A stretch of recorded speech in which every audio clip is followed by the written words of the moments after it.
Instagram as well, which just has a little bit of a delay. So I just have to wait for your and my face to show up. And I don't do a lot of makeup, so well, neither do I. So perfect. yeah. So I'm like, I'm one of No, those you agents that doesn't really. I like to stay in the background and just be the to admin. actually be an authentic agent. What? What is that? Yeah, I All don't right. like dressing up. I'm the jeans and I, t-shirt kind of agent. I'm wearing flannel right now, But so this is my I love it. go-to. All right, hang on. We are live, so hang on just a sec. Let's. To do your intro. I'm gonna do my intro. Eventually, we're gonna put. We have sponsors, and we have a whole. We're Mhm. gonna put a proper intro. I'm just gonna jump right in to introducing you, and then it'll look and sound a lot better once we produce it. All right, today on the show, my guest is Lou Eytalis of Strategic Realty Services in Wichita Falls, Texas. Let me tell you more about Lou. Lou Eytalis is a real estate broker and owner of Strategic Realty Services based in Wichita Falls. Lou has been licensed since 2010 and has dedicated her career to empowering clients, promoting fairness, and challenging the systemic barriers that plague our industry. As an advocate for change, Lou is currently pursuing federal antitrust litigation against major industry organizations, including the National Association of Realtors, to address issues like monopolistic practices, forced memberships, and excessive fees that disproportionately affect minority professionals and small brokers. Throughout her work, Lou strives to create a more transparent and equitable real estate industry. She's passionate about collaboration and education, encouraging agents to share knowledge and resources to better serve clients. Lou's mission is to reshape the future of real estate, ensuring it become more inclusive, fair, and accessible for everyone. I want everybody to follow Lou. She has a Facebook group dedicated to this cause, which we have a link to in the show notes, and she has a GoFundMe as well, as if you'd like to contribute to help her in her journey. Before I bring on Lou, I just want to really quickly make a quick disclaimer that the reason we're doing this episode, number one, is I think it's particularly interesting, right? We want to hear about agents and their challenges with our industry and our industry partners, our industry, associations. I think that's important. Dialogue is good. We're not here. I'm not here in particular to take any stand one way or the other. I just want to report what her issues are and get those out to our audience to see whatever all of you think. And the reason we had Lou on is we had a lot of people reach out to us and say, you need to have this woman on. She's doing this really interesting thing. And I've been following the story as well. In the future, we would like to also ask NAR to consider coming on to address some of these issues that she'll be bringing up. But want to bring on Lou. Lou, welcome to the show. Thank you so much. I appreciate you guys taking the time to talk to me. I am excited to chat with you because I think dialogue is good. I've always thought that was one of the things in this last presidential election, and I don't want to sort of get political at all, Yeah, but right. I sort of missed the fact that there wasn't really dialogue about, the sides weren't really talking to one another, or, and it just was like you became this tribal thing. You chose a side. And I think it's good to have all the information so that people can make an informed decision. And I also want to mention that, I am a current member of NAR. I think that's important for Me too. our audience to know. I am still. And so is Lou. Yeah. So we are here just strictly to report what Lou's doing, why she's doing it, and you can obviously make up your own mind about what you think the best course of action, if any, is. But Lou, let's start before we get to sort of your issues with our associations. Let's talk about your journey. So tell us how and why you got into real estate. Well, I kind of have to go back a little bit farther than 2010. But I was actually interested in getting into real estate when we were stationed in North Carolina. And because I was married to a military member. And then we got orders for, I had just started taking my classes in 2004. And then we got orders for Okinawa. So we wound up living in Okinawa for 4 years. And, but I was, like when I came back, it was still very much in my mind that I wanted to do this. I'm very kind of independent. I like to think outside the box. I don't really like to have a boss. I like being my own boss, and I had a little bit of taste of that when I was already in Okinawa. I was a stay-at-home mom at the time when we were here in North Carolina. And so when I was in Okinawa, I started my own business there with a website doing more importing Japanese crafts and stuff like that, and that was extremely successful, and I really enjoyed working for myself. So to the translate that back into the United States was hard because obviously I'm not able to access the product when I'm in the States. So I thought to I kept thinking about real estate. And so I really wanted to go to college and get my degree as well. And while I was doing it, I was like, well, why don't I also do real estate on the side while I'm going to college? And I've got my 2 kids. And then so I was doing a lot. I was working 40 hours a week regularly, Oh my going to goodness. college for but my bachelor's degree full time, and then also taking my real estate classes and being a single mom with 2 kids.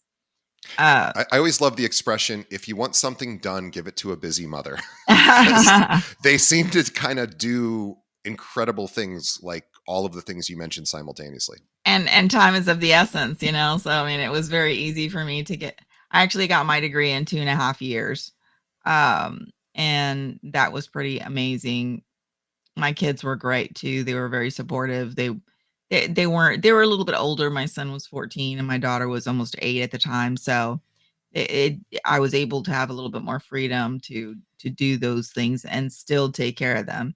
So in that essence, I was pretty lucky. Um, and then I got my real estate license and I was starting to do it part time. But when I moved and when I came back from Okinawa, I wound up in Wichita Falls. This is where I came. The reason why I came here was mainly because I had my sister in Denton, and then my brother was getting orders for Tinker and in Oklahoma. And so this was kind of like a middle place between the two. And also there was an Air Force base here, so I was able to maintain TRICARE and all that kind of stuff for my children. Sure. So it was just a convenient place to go, and I liked the fact that it was a small-ish town, not like super metropolitan. My kids could still be in a small military community, and we'd benefit from those kinds of still being able to access the base when needed. Um, it was a little bit of a struggle at the beginning there, because obviously I didn't have a really big sphere of influence. A lot of the brokers in town, whenever I reached out to them about sponsorship, they basically tried to discourage me and be like, "Well, if you don't know anybody in town, you're really gonna struggle. You're gonna have a hard time." And I did, but it kinda just pushed me to be like, "Okay, well, watch me. Watch me do something. I don't know. Don't tell me I can't do stuff." There have been so many people we've had on the show who people just tried to dissuade them, and that became the fire that got Yeah. them to work late into the evening and Mhm. got them to succeed. So And it's I think yeah. certainly, yeah, I think that definitely made a difference in how I approached my journey in real estate. Because I when I work hard. When I worked hard, I saw results, and that really just kind of pushed me to do more and be more active in real estate. It did take me a little while to actually go full time. I wound up staying part time and doing full time regular job because I needed medical benefits, and I mean, you have other things going on, and I was kind of still a little bit new to the area, and I wasn't super comfortable with the market. I went the route of doing REOs sure. because that's more consistent for me. When you get a listing, it's pretty much a guaranteed sale. And those listings were, even though they're a little bit more work, I wasn't afraid of the work, and they're less commission. I wasn't greedy or anything like that. But I just wanted to have something that was more flowing and steady. And I was very interested in doing REOs, like the whole aspect behind not kicking people out and obviously foreclosing on their homes, but because that's just not that's not where I'm at, but just the process of how it works. And being a part of that was it has been very educational so that I can know all of the ins and outs of everything. I would imagine it got you really good at valuing homes, and Yeah, and it y and it introduced me to the market, and because I had to do BPOs and I had to do, a lot of I have to do BPOs every 3 months pretty much and on sure. any of my listings. And it definitely gave me a crash course on the areas, on the towns, on, because we cover about 6 different counties here in Wichita Falls. Wow. So, there's a and I'm the listing agent for Fannie Mae for the top 13 counties of Texas. Wow. So, I wind up with a lot of listings out in the middle of God's country. But go ahead. So, no, it's super interesting. So you started on the REO side and BPOs, Mhm. and then how did you make the transition into more traditional style deals? Well, that's where I once I decided finally after my son graduated high school and my daughter was starting high school, or no, she was starting middle school. Um, I decided that I was ready to go out and do this full time. I had already been in real estate almost 5 years at that point. I was getting my broker's license, and if I was going to become a broker, I knew that I needed to just go out and do it. And I didn't originally intend to become a broker so that I could sponsor agents because I wasn't really in that headspace at that point. I was still really doing a lot of REOs. I just didn't want to give commission to my broker. Um, and so that was one way for me to kind of like get out of that and just be my own boss. And I did that. I finally cut the umbilical cord with my job and went straight out into the industry, got a little office, created a little company that I was just doing as a DBA. I even called it something just very personal to me. I always my handle has always been Saucy Louise. And so I called it Saucy Louise Real Estate. Love it. And and I just went from there. I had that first year I went from I think it was only like 15 transactions that first and second year. I did 77 transactions in like 1 year. That's incredible. And it was just amazing how well it went. I mean, I had investors beating my door down that were wanting REOs and wanting investment properties, and I had it was just me and my little assistant. Wow. And Um now you have a brokerage with dozens of agents. You have really grown. Well, yeah, and then that's when I started getting approached by agents that wanted to join me, and rather Sure. than, um, like it's kind of hard to have a guy going, "Oh, I work for Saucy Louise Real Estate," and my purple sign, like all the things that I did. So thought about purchasing Strategic Realty because the broker that had it had already sold it once before, but had taken it back. And he was older and he was wanting to retire. And I was like, this is a perfect opportunity for me to purchase something that's already well known. It's been around for 20 years. They already have some agents in the office. And so I went that route. I stepped in as the primary broker and purchased his brokerage, and that wound up being Strategic Realty, and then it just went from there. Um, right now I'm trying to grow. Right now my vision is evolving and it's changing, but I envision that real estate is going to change even from the brokerage side. It's going to change to more of a membership style brokerage. There might be some traditional ones and some mom and pops and stuff like that, and maybe even the bigger ones like Remax and EXP and those big franchises that are still going to go with the commission splits. But I envision a future where everything is based on membership. Very interesting. So yeah, let's talk about And so that's where uh I'm kinda, like, trying to veer yeah, into. we are. Let's talk about it. So you have made headlines, a lot of headlines, and really you're the first person I'm aware of who has really been vocal enough to take action about what you perceive to be our issues and inconsistencies with the National Association of Realtors. So I would love for you to lay out your issues first. Let's talk about what you see are the primary concerns that you have with the National Association.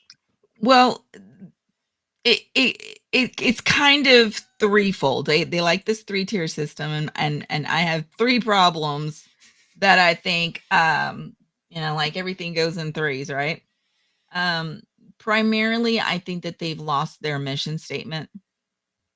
Their original mission statement was to create a, comprehensive, continuity across the board within the real estate industry, and to support agents and create an actual hub for us to be able to communicate our listings and be able to sell faster, sell better, sell to, broaden our our reach to be able to serve our clients better. And right now it's become a just like a pretend police force, because they don't really have authority over us, but they're pretending that they do, and they're exerting that authority above their mandate. Interesting. So That's one yeah, side. Like so with that's this, one. Yeah, with the cooperation agreement, it starts kind of like right there. And even, like the cooperation agreement, I think, was an overstep, an overreach of their business power over us. We as business owners we're independent contractors, right? right. Like, they shouldn't be able to mandate the way that we run our business. They're there Yeah, it's for very. our support, for Yes, support, not to tell us how to do things. it's very interesting because here in Illinois, just from an employment perspective, we are what's called a right to work state, which means that the workers have tremendous rights here in our state. I imagine I don't know how it works in Texas. However, what's interesting is we're seeing brokerages come under scrutiny who are treating their agents, who are independent contractors, as Like if they are employees. employees. Mhm. Yeah, and so we're seeing lawsuits start to take hold there, and it sounds like you have a similar argument to make that the National Association of Realtors Yeah, does something they're similar. just that they have this gross overreach that they're doing now. And even with the NAR settlement that they just did, that was a massive gross overreach, because now they're basically mandating how we as a brokerage handle commissions. Like, that we have to negotiate, that we have to do these forms. And a lot of agents don't realize that those forms are not mandatory, not by law. In no state are those forms mandatory. The only mandatory forms that we have as real estate licensees is the ones that are produced by our association, by our real estate commission. So Interesting. So any of to those make sure. forms that they require, the brokerage, the buyer's rep, and the listing agreements, and all of those forms are voluntary. We're choosing to use them. They produce them for our benefit, not because they're required So they're not required by law, but they tend to be required by by the membership. associations. By the membership, they're required by the membership. Uh, Gotcha. And you but feel you even then, they're not required by the membership. They're produced for our use. But if we have an attorney produce a different form, we can use those forms instead.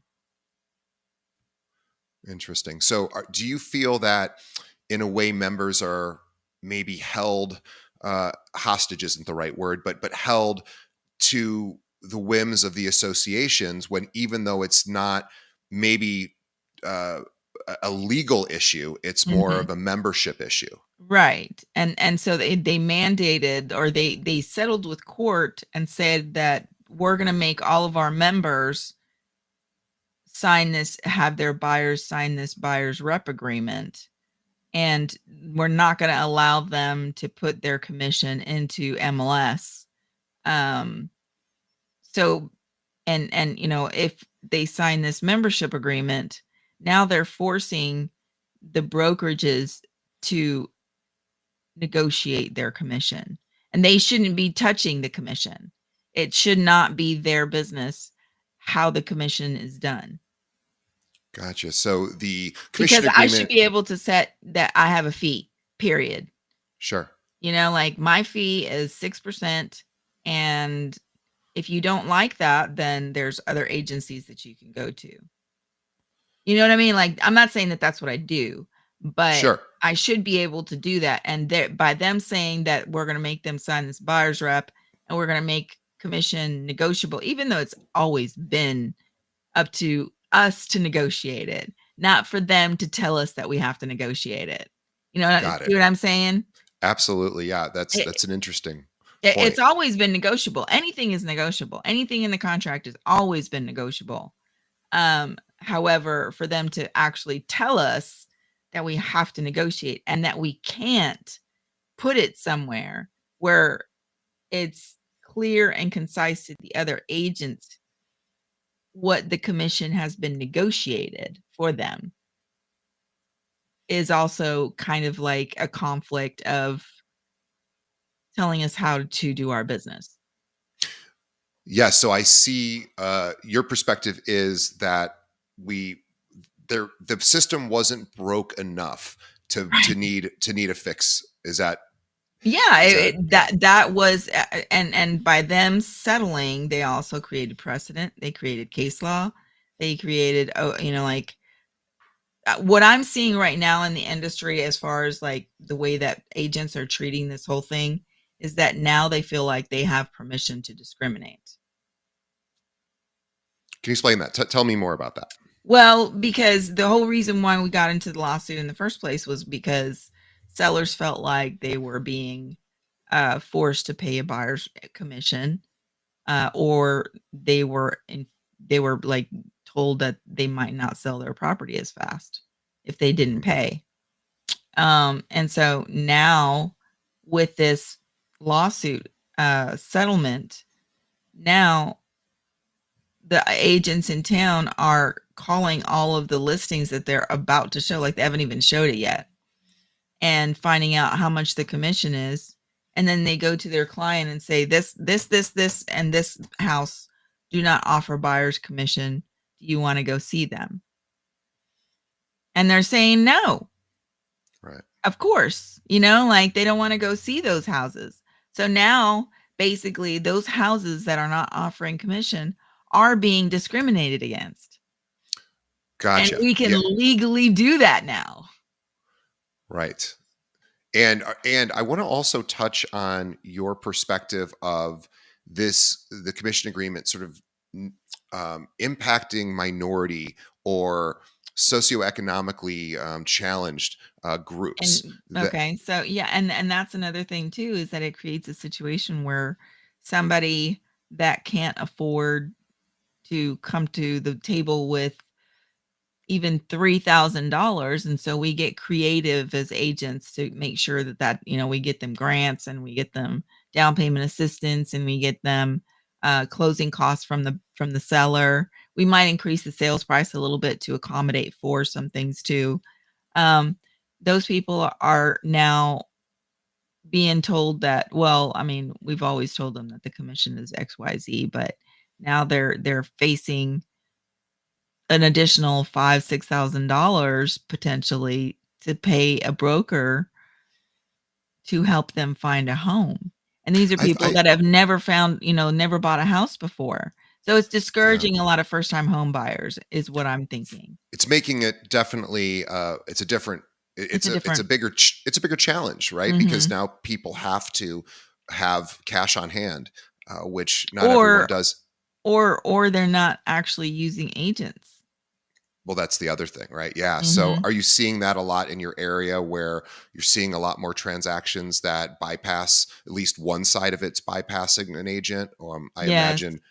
I imagine a lot of sellers. I don't know that we're seeing this a whole lot in Chicago. We have seen it where some they're basically sellers saying, "Let's try it without. I'm going to list it with the realtor, but I'm not going to offer a co-op commission, and then let's see what happens." Yeah, let's And wait till get we and you know what? It's always kind of been that way in one way or another. I've always sure, told my listings, I'll list your property for XYZ 6%. If I get both sides, then I might, we can talk about the commission, or if there's another agent, I'm going to give them 3%. I've always been upfront about that kind of thing. sure. And they always try to negotiate the commission, and I'm always open to it, at the onset of the listing. Some agents and some brokers aren't, but I am seeing right now that there's a lot of um, agencies that are, and they're, it's just so, it's like the wild, wild west. Some agencies that are only offering 2.5%, and they don't have to disclose what they're getting. Right. They could be charging 6% and only giving the buyer's agent 2.5% and keeping the other 4.5%. So it's creating a lot of, it's basically made a lot of the regulations, or not regulations, the NAR benefits kind of obsolete, especially with that cooperation agreement. Like, yeah, we have a co-op agreement to work with other agents, but do we? That's interesting. And I think we only got to a couple of your key pillar points, so I feel like Okay, let's so that let's head back. that's number 2. That they just overreached their authority, and then uh number 3 is the fact that number 2 is the fact that they are tying all of these memberships together. Like, I can't pick and choose just to be a part of NAR, or just to be a part of TAR, or just to be a part of WFAR based on the services. It should be voluntary. If they're going to make it voluntary, they need to make it voluntary. You know? And now when you typically, at least how it works here in Chicago, is when you join a local association, you're automatically joining You're the state and automatically national. entered. Yeah. Right. And eh, then don't say that it's not mandatory. Make it mandatory. Make it, and for brokers, it makes it mandatory no matter what. Yes, the real estate agents can choose to join or not, and um and that's where the whole tie-in comes in, where the real estate agent that joins pays their own fee, but the non-realtor or the non-member winds up getting, um, if they work with a broker that is in NAR, the broker has to pay their association fees Yeah, let's regardless. talk about that, because this was an issue for you where you received a bill. Tell us the story. This is kind Okay, of what so spurred you to take action. correct. And the way it all started was I sponsored an agent here in Wichita Falls, and she was doing real estate here. She was part of the association, but then she moved to Houston and got out of the association here and was going to join down there, but wound up having a stroke and just kind of got out of real estate. But wanted to stay active so that she could still get referrals, because she still had a lot of family here in Wichita Falls, and she was referring a lot of those clients to me, and I was doing the listing or selling the house or whatever for her, and then just giving her a referral fee. And obviously, you can't do that if you're not an active agent. So she just wanted to remain active, and I was like, yeah, sure, whatever, do what you need to do. I'm very flexible when it comes to, thinking a little bit outside the box. And then another agent, and I didn't really even think to tell the brokerage, the association, that that's what was going on. I was just like, I wasn't really fully aware myself on the way that worked, because I'd only been sponsoring agents at that point for like 4 years. So it'd never been an issue where I had to, like I never sponsored a non-member before. And then another agent approached me that was going to get an employment with a apartment complex down in Dallas area, and they required that this agent have an active license. She wasn't going to be doing any real estate, but she needed to have her active license in order to do leasing um, for whatever company she was working for. She was an in-house leasing agent essentially, Right. but she needed an active real estate license to do So that. she Got it. needed a broker to sponsor her because But because they're you're a not a member, brokerage. they have to be members, Right. And and you like I get the said, bill. right. Well, like I said, I didn't really know that that was a thing. Like my broker never told me that. He just told me you have to be a part of the association. And he never really explained all of the background behind it. And I mean that's a lot of problem with our industry is we don't really educate everybody on how it works. And even a lot of agents nowadays don't understand that those forms, like I learned all of these things through this journey. um and I'm telling now everybody that I come across is like those forms, because everybody's complaining about them. And I keep telling everybody those forms are not required. So you need to make sure that you tell your agents or tell that you remember it's not mandatory by the state that we're in. It's not by law required that you sign those forms. If you don't want to use them, you can use something else. And so let's go back to the two agents that But were yeah, not so actively practicing.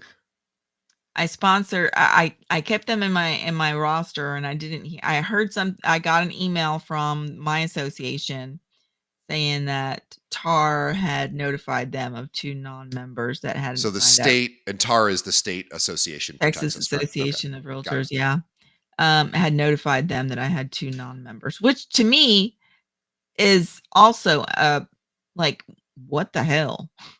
So basically, you had one agent that was just doing referrals, Yeah, really not participating other than to didn't even pass live a in the lead. area. Mhm, Right, just said, "Hey, I have a friend who needs help," and pass the lead to someone. mhm. And then you had another agent who goes, "No, I just have to have this somewhere, but I'm not doing actual um uh Transactions, she didn't any need actual transactions. access. I work in-house for a Mhm, company that owns the building or manages the building I work in, and I'm in a different area, but I still have to have it active and legally in order for me to be able to mhm, do these."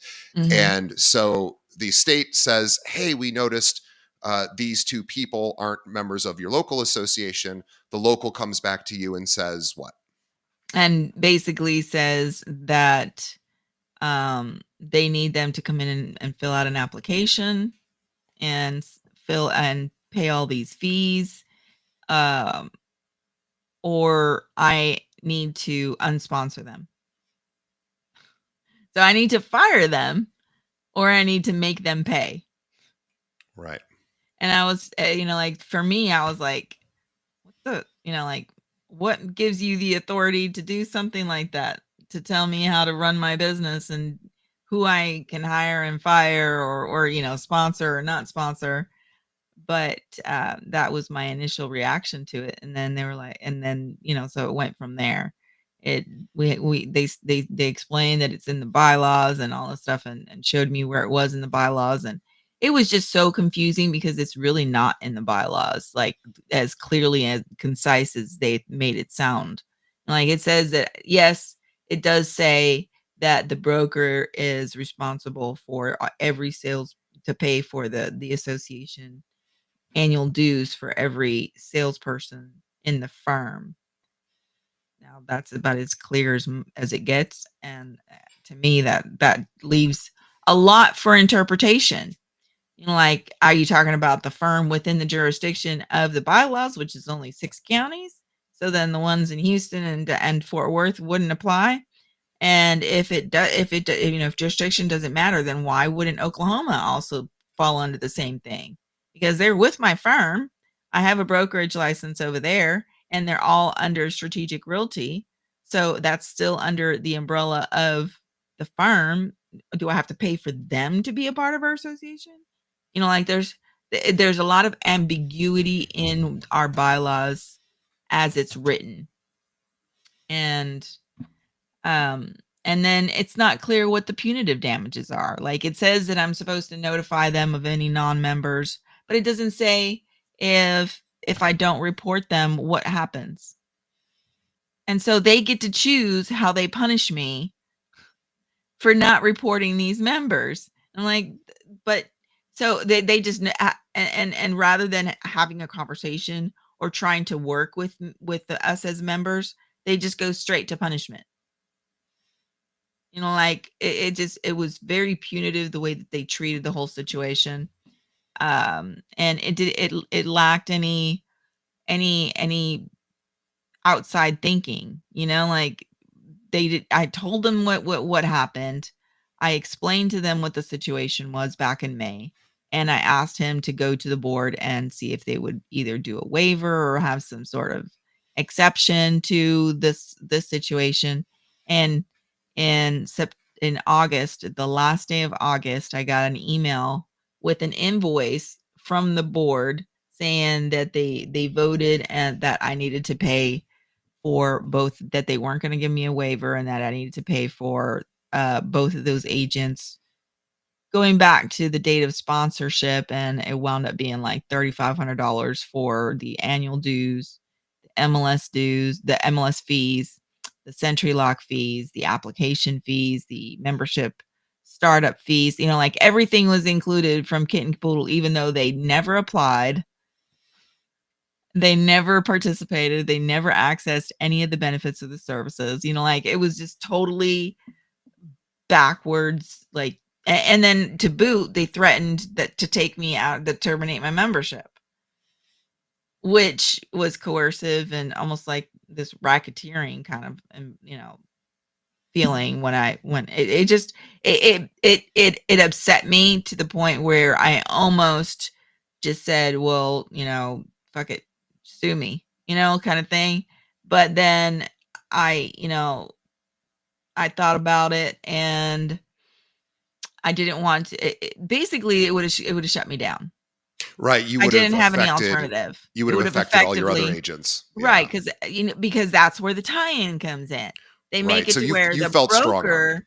Right. It makes it the way that they have it set up, they make it so that it's required for us to be a part of the association regardless of whether or not we sponsor agent, like, regardless of the fact that the agents have their own membership.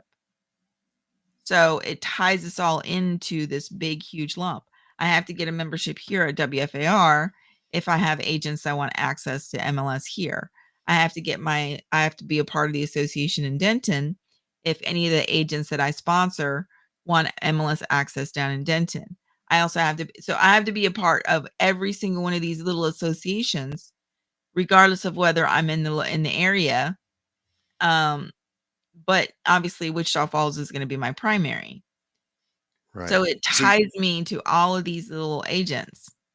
and you feel you've even used stronger language where you feel that it is in a sense a reverse pyramid scheme. Absolutely. I mean, because they're getting enriched from me. They're getting money from me instead of me bringing money into the business via having people sign up. It's costing me every time I sign somebody up. So that to me is a reverse pyramid scheme. But And so what ended up happening with the your local association issue? well, like I said, they threatened to terminate my membership if I didn't pay it by X date or whatever, and it happened to fall like right around Thanksgiving, and that created, a lot of anxiety for me. So I just wound up paying the invoice under duress, even though the way that they did it violated even their own process in the bylaws.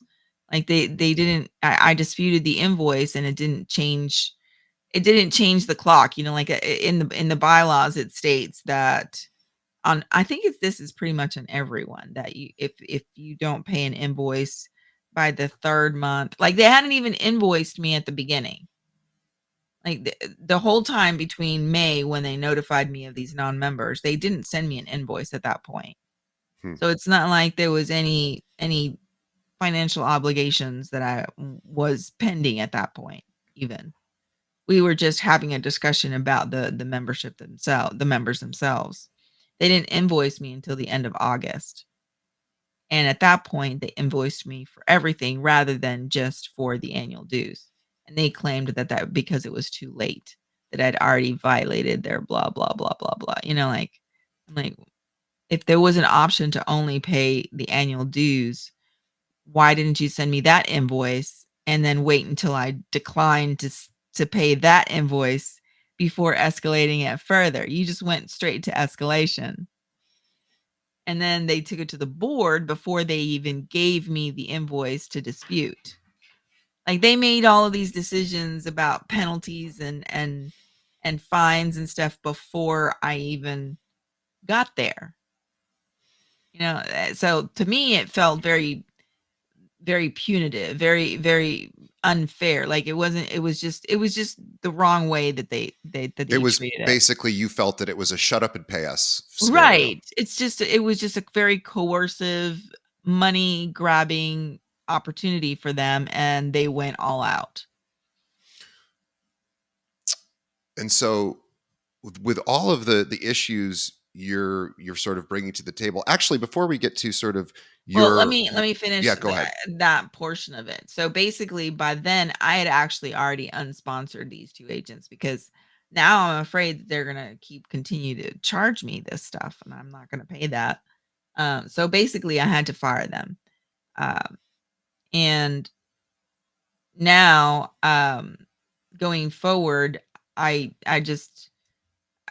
was not able to sponsor anybody that didn't want to be a part of the association. So in essence, they're also tying my ability to increase my revenue. So you feel it's Limit. this, It's limiting. so from the top down, you feel it's so intertwined and so um just rigid that Mhm. you as a business owner are limited in what you can and can't do, And that even goes when, to them telling me how to run my business. yeah, that's Even though they interesting. claim that it's not mandatory, and but even though it's not mandatory, they tie it also into MLS access, and that's number 3. If they had no tie-in to MLS access, they then this wouldn't be an issue. If I want something as essential as MLS, because MLS is essential for all of us as realtors, all of us as real estate agents, that's essential to our business. I if they untied that, then this wouldn't have been an issue, I don't think.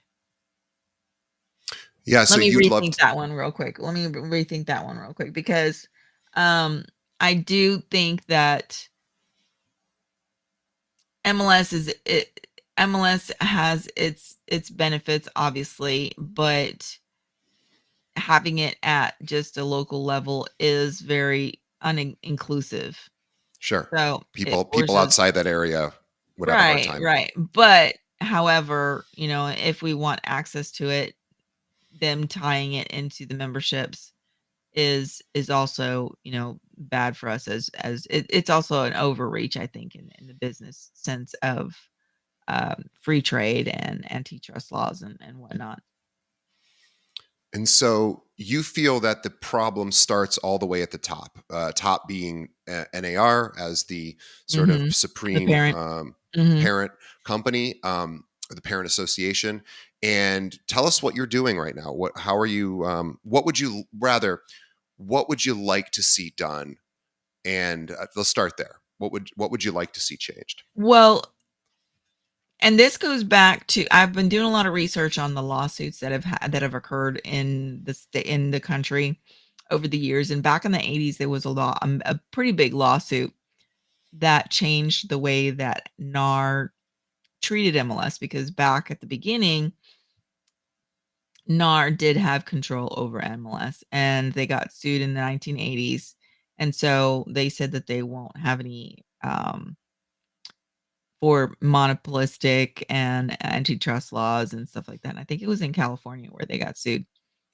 But so that's when they pushed MLS to be at a local level, controlled at a local level instead of at an R level. So a lot of these responses that we're getting is that NAR doesn't require that you have MLS access in order to be a part of the association.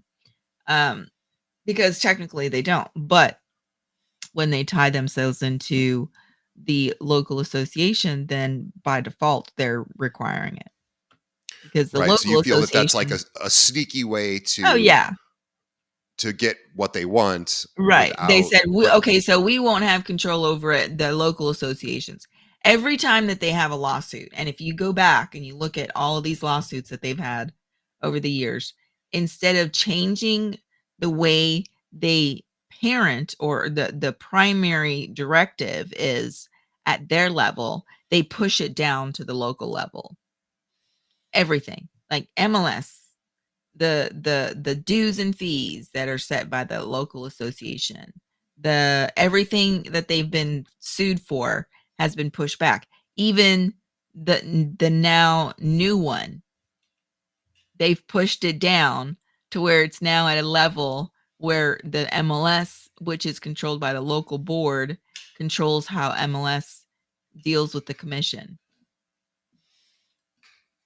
interesting. So you feel like they're passing Rather, they're passing the responsibility. buck. Yeah, they're Yeah. passing the buck down below, but so basically they're not changing really.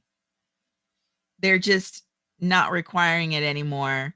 So they're turning it down to the boards down locally for them to require it because they have to approve the bylaws of all the associations to make sure that it is in line with their mandates.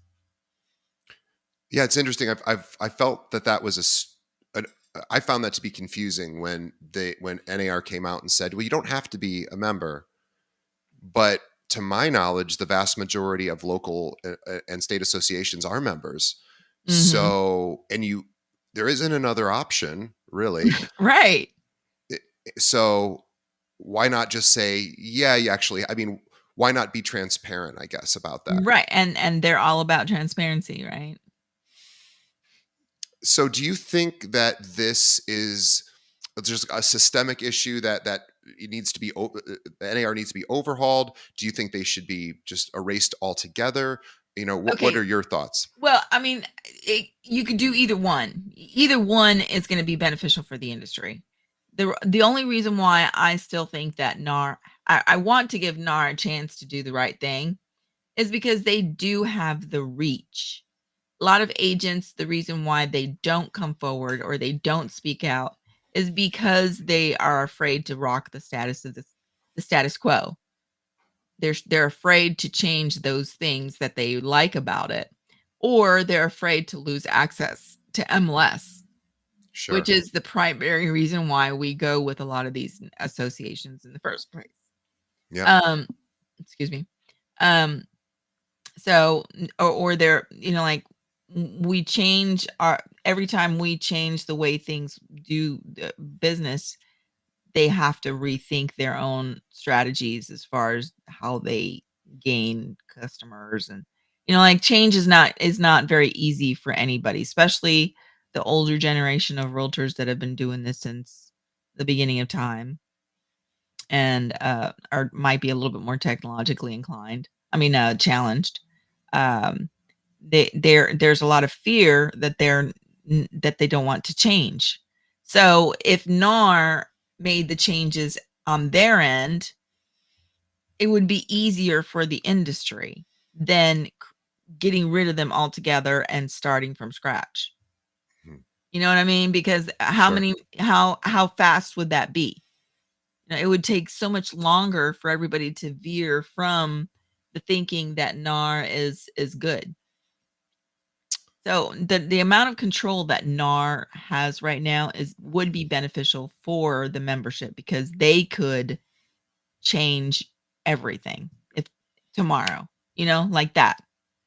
And why do you think do you feel I'm curious to get your answer of why you think they don't make those changes. Is it because that you feel that they can just push it down the line to the They don't state want and to lose local control. association. They don't want to lose the control. Like or it's a failure of it's a failure of imagination. They have all the control right now, and they say, well, this is how it is, and if you guys don't like it, then tough. Find another way to do it. And guess what? There's really not another way to do it. Right. And so then they don't have then they have to sit then they can sit back and do nothing. Because nobody so it's twofold, really. If they refuse, then we must, as an industry, terminate them. So I would like to give NAR an opportunity to make these changes, to have an overhaul. But we don't have the time to sit around and wait for them to come to their senses. We have to make them come to their senses. Or we have to change our way of doing business now. I foresee in 5 years, we could be the next travel agents. Our So industry. you're worried about being replaced by technology. Right. Totally. I mean, the amount of AI interaction in our lives right now is astronomical. It is It something is that is intense. not, and it is not being talked about. This idea that yes, agents have value and they should be compensated. I don't think anyone would disagree who is an agent. If you don't Absolutely. think you have value, then you should get out. But And we also that's not the conversation that we need to be having. We right. need to be having the conversation that how are we going to compete Yes. in the future of this industry? Not that we don't have value and that we shouldn't expect to get paid. That's going to happen. We need to stop worrying about that, and we need to worry about how we're going to keep the business. Yeah, what happens when AI? So it's funny. I ask ChatGPT all sorts of problems that I can't figure out, and within 5 seconds, it has Done. an answer for me. It's not always accurate, but what happens when AI is going to be better at negotiating because it has access to billions of data points than any human being ever could?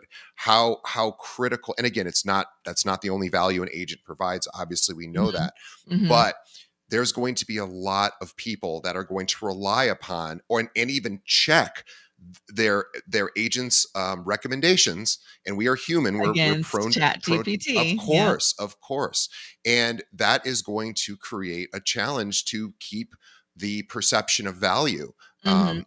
The reason there. why we tell people to use us as agents is because we're telling them that we are the experts, that we Yeah. know how this is gonna work, and that the process of buying a home is so stressful that you need us to be able to make that big purchase less difficult.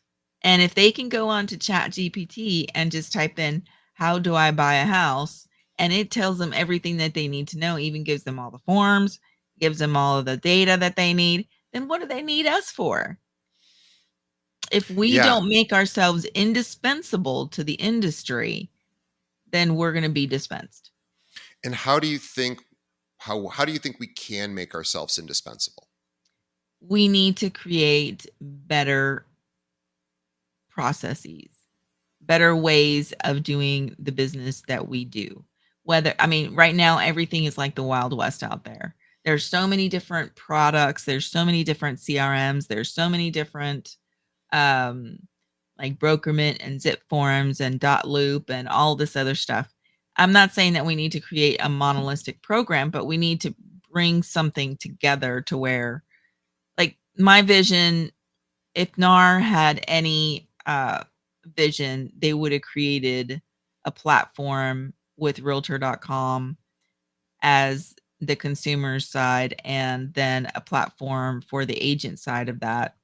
And it would have been all inclusive to include like a showing service that we could pay for, like levels. That's what I envision that the future is going to be. It's going to be a membership style MLS service, kind of like one that already exists right now that is used by a lot of the local agents in a lot of these rural areas and even some bigger areas like New York, is My State MLS. I'm not sure if you're familiar with that.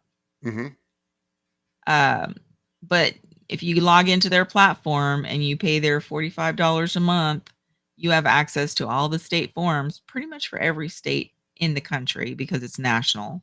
You have access to national listings everywhere. You have access to marketing material that you can use, and they produce this every month with new ideas, new Canva backgrounds, new little quips that you can, customize a little bit here and post it on your social media. They also provide add-ons for showing services. They also um and it's inexpensive, and they're very communicative. Anytime that Yeah. you have a problem or an issue or whatever, you just send them a text or give them a call, and they're there. I was surprised too that the maybe the lessons learned from what Zillow was able to do in the early 2000s when they came onto the scene and said, "We're a tech company and we Mhm. understand human behavior, and we're going to create a very appealing product that's For the totally free consumer. Mhm. for the consumer that bypasses the gatekeeper, the agent, because we're gonna basically pull all those listings, and now they're a broker in every state, so they Mhm. because they're an MLS member, they get those listings, and and also we're going to value each home that's out there, and and they have created. I think the Zillow touches over 90% of all real estate transactions now. And if they created a platform for MLS, then NAR would be done because Yeah, they it would could be do almost that. a game over Mhm. scenario. Yeah, if they created their own backend MLS plugin, I guess is what you would call it. It would be over, and they could charge the brokers a little membership fee or whatever, and then we wouldn't need any of the services of NAR and TAR. The only and it's really funny because every single one of these associations have their own level of benefits and services. And we're obviously now, as members, we're starting to see which one provides us with the most. And NAR, I've logged into NAR twice in probably 15 years. I don't know why they're even necessary at this point. I don't know what services they provide anymore. They used to provide discounts and, I mean, really, the only thing that they provide is the acronyms that people can, You can like the call yourself a GRI, realtor. and yeah, and you can call, and you've earned the right to call yourself a realtor for $156 a year. But to their credit, they also have a powerful lobbying part arm of their organization for the Lobbying, industry. right? But lobbying hasn't really paid much in dividends to us at this point. Yeah, it's debatable about what the effectiveness of those Right. lobbyists are when with a $420 million payout. Um, Exactly. Yeah.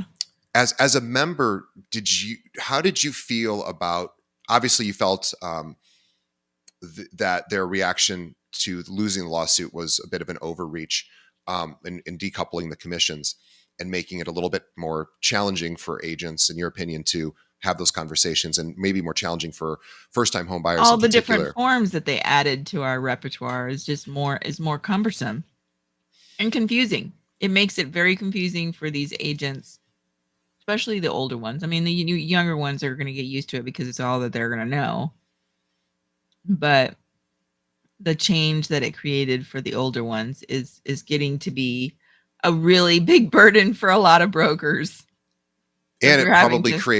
probably creates a lot of anxiety in broker owners like yourself, because you're ultimately responsible for Yeah. everything the agents do. Yeah. hmm Yeah, and I mean, a lot of it's unnecessary, and it's not always succeeding. It's actually causing, like the one that Carla's lawsuit over in Louisiana.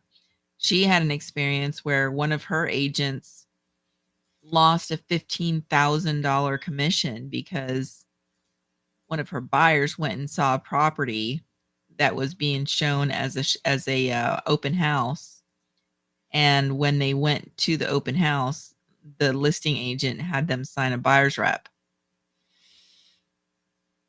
Yeah. just to see the property, That's yeah, which that's a is tough one. not necessary, which was completely not necessary. It's not part of, but it was permissible. And so, like based on the interpretation of the rules, they're saying, we have to make everybody sign a buyer's rep whenever they want to see one of our houses.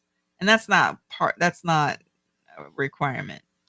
You If so it's it's your almost like listing, they just haven't explained the rules succinctly enough that people are getting it, and they're taking advantage of the ambiguity in a lot of ways. well, and they have to be losing membership because people are just leaving the industry in droves. And yes, of Right. course, there's a lot of factors Going that inactive. contribute to that. Mhm. The rates are obviously higher than a lot of agents would prefer and buyers would prefer. Mhm. Listings are a lot of us are just, I We're would love losing to know listings, yeah. what I would love to see NAR address is what about the 85% of American homeowners that have a like sub 4% loan? Like Mhm. what's good? Like that's a huge problem. Mhm. And if somebody doesn't come up with a product or a solution to encourage, I mean, we can just wait for people to have to move, and that's of course kind of what we're doing now. With But foreclosures, you mean?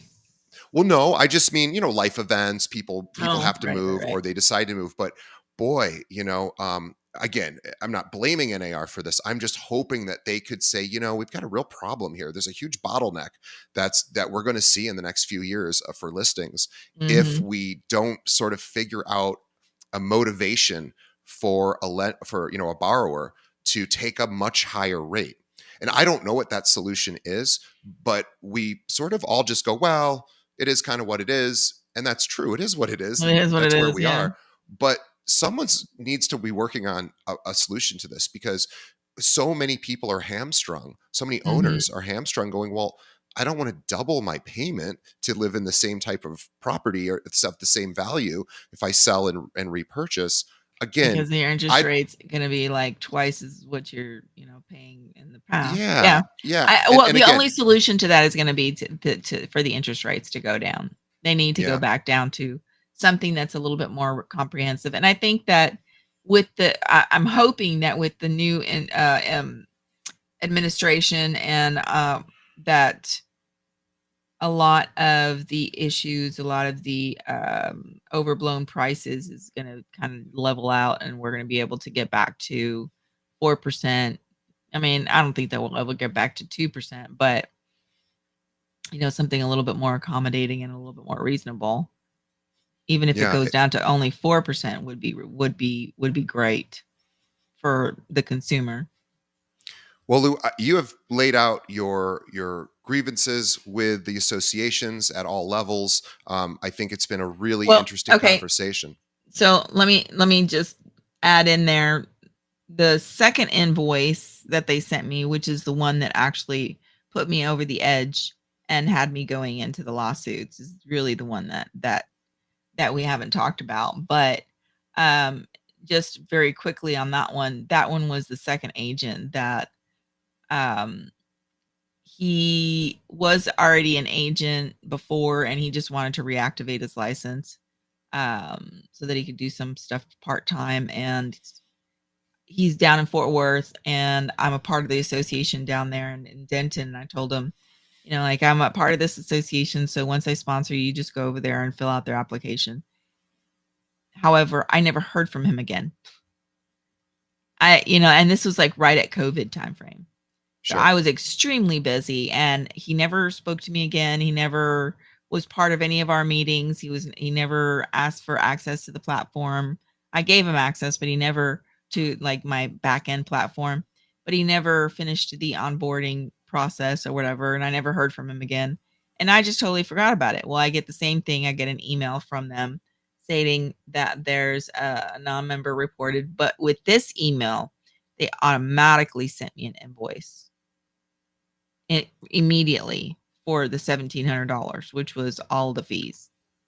The fees, the application, the MLS dues, MLS quarterly fees, and the annual So now you're dues going through the same situation, but scenario. a Right. different process. Right.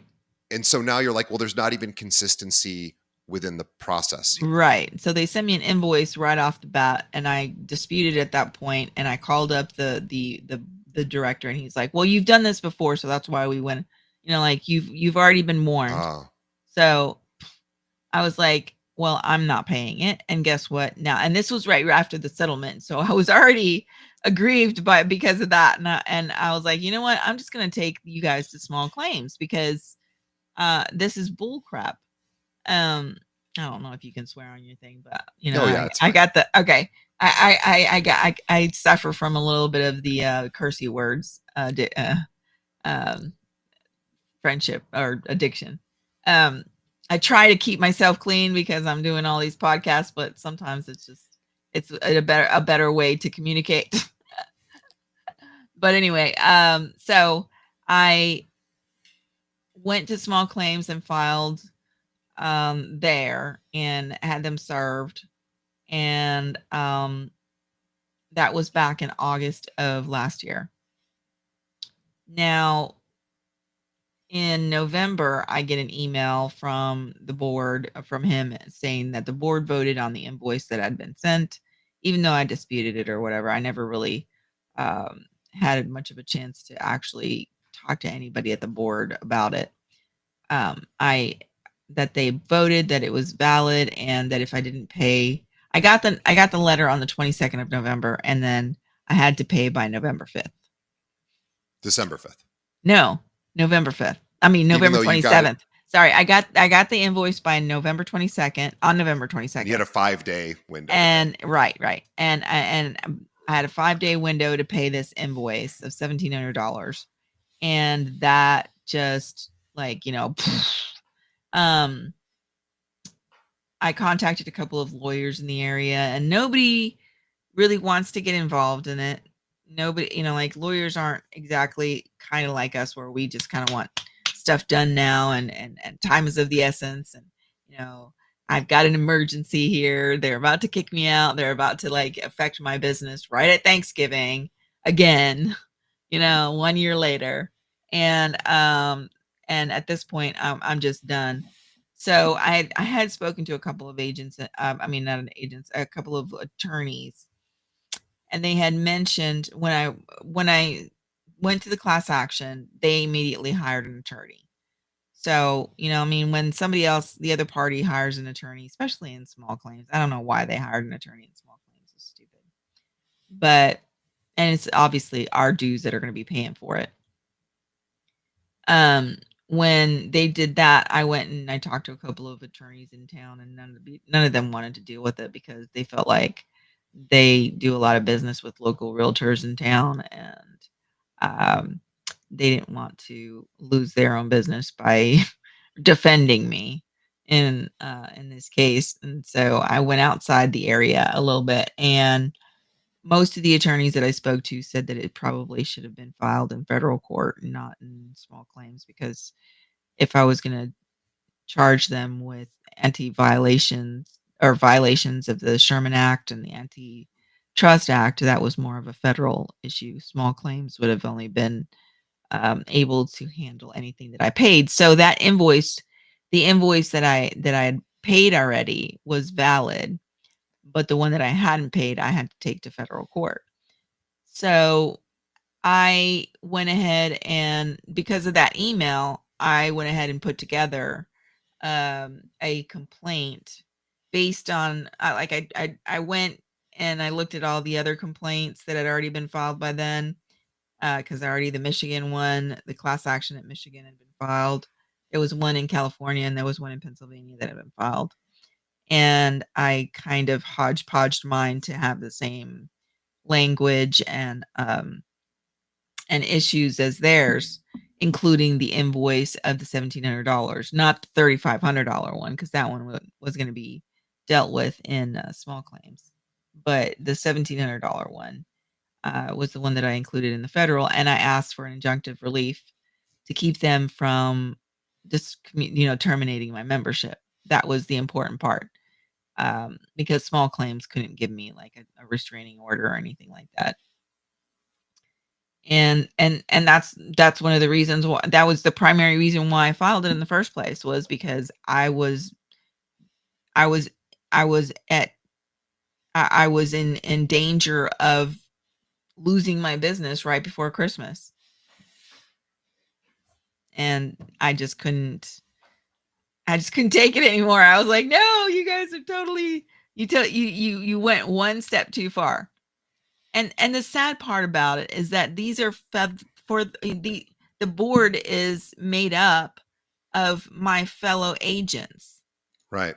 So these are other people in town that are voting. So it felt very punitive. It felt like, oh, Your competition is voting. my competition is voting against to close me down. And I'm not the big kahuna in town. Most of the people that are on the board are in those big ones. And if we look at the actual reason why these agents weren't paying, it was because they're not in the area or they're not They're not participating. accessing. Yeah, they're the level of harm versus the benefits to the association is totally skewed on my side. Like, Right. the harm is on me. To them, it doesn't cost them anything. It just enriches them. It just gives them more to the coffers of their organization. To me, it closes my doors. And Yeah. that is a violation of my rights as a business owner. That's a gross overreach of their power. Well, well, well argued, and very interesting point. I'm interested to continue to follow, your case at the federal level and see, what happens. We're obviously watching all the lawsuits, and it's very interesting to see where things are headed. I'm seeing, And like, right now, we're still at the beginnings of everything, so there's not really much to report. But if they want to get more information as we go, they can access that Facebook page, because every time I have to respond or I get a response from them, um, from the courts or whatever, I try and keep everybody up to date on that. And so well, far, the only response that we've gotten is a motion to dismiss, which I've responded to. They're trying to get it dismissed on with prejudice. Oh, and, and well, and we just finished the small claims a couple days ago as well. oh, how did that go? It was interesting. It was definitely practice for me because if I don't win, I'll chalk it up to practice, and I might take it to appeal if I don't win. It just depends on if they award them attorney's fees, because they're asking for like $9,800 in attorney's fees. Oh, wow. So if they go if it goes that route, then more than likely, then I will appeal it. Um, the judge hasn't ruled on it yet. Like, the case itself, we just presented our case at this point, and he's going to be ruling on it probably either. He said that it would probably be next week before I hear anything. But as far as the case is concerned, I think that I laid out my case fairly succinctly, and it was my basis was just the fairness of it all, and the fact that the bylaws are not clear and concise, and any ambiguity based on there's a statute, it's called the Restatement of Contracts, section 206, that states that any ambiguity in a contract must be interpreted against the party who wrote the contract. So any ambiguity in the contract itself, in the bylaws, must be interpreted against them. And I pointed out several places in the bylaws that it's just ambiguous and not clear. The jurisdiction issue itself is not clear, because it does state that they only have jurisdiction over 6 counties. So is it jurisdiction over me, jurisdiction over the agents, jurisdiction over the firm? Like, is there a cutoff? And if there isn't a cutoff, then why does other states not apply? Like, there's way too many questions to be had. Um, Another ambiguity is that there is no provisions in the bylaws for real clear that they clearly had the right to do the things that they did. Like, yes, it does say that within 10 days I must tell them about any non-members in my firm, but it doesn't say what the punitive damage, like what the punishments would be if I don't. Yeah. Like, it doesn't turn around and give them the authority to go and bill me $3,500 and then threaten to terminate me if I don't pay it. Doesn't give them that authority. Well, for all of our listeners who are interested in, following Lou's cases at the local and the federal level, as well as just, wanting to support her mission, she has two ways you can do that. There's a Facebook group. We'll have a link to that in the show notes, and there is also a GoFundMe where you can contribute to the defense fund that she is mounting, and for the costs associated with, taking on the industry associations. So And those things are also for other agents too. Like, if there's other agents that have similar issues that they need help with, I'm more than happy to give them, my experience, and let them decide what they want to do at that point. If they want to be a part of the Texas lawsuit, they can also reach out to me and I can see what I can do on that.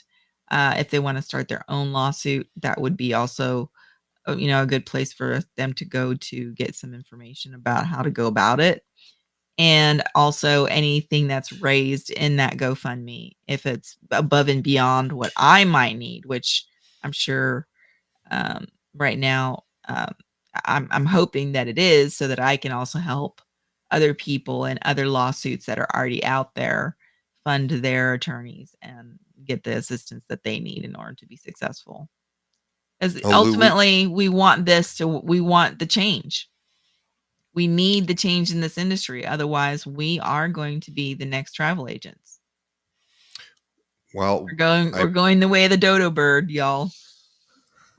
Well, I appreciate your perspective. I appreciate the courage it takes to talk about something like this. I think that is not an easy ask for anyone. It's also not it's an easy ask. Actually, everyone's got an opinion about it.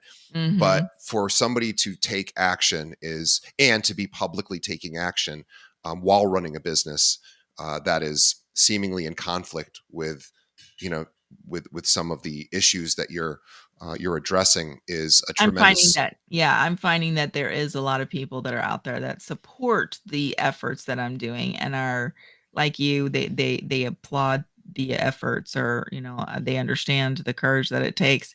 But I would just state that it doesn't take a lot of courage to do this. It just takes a minute to say enough is enough.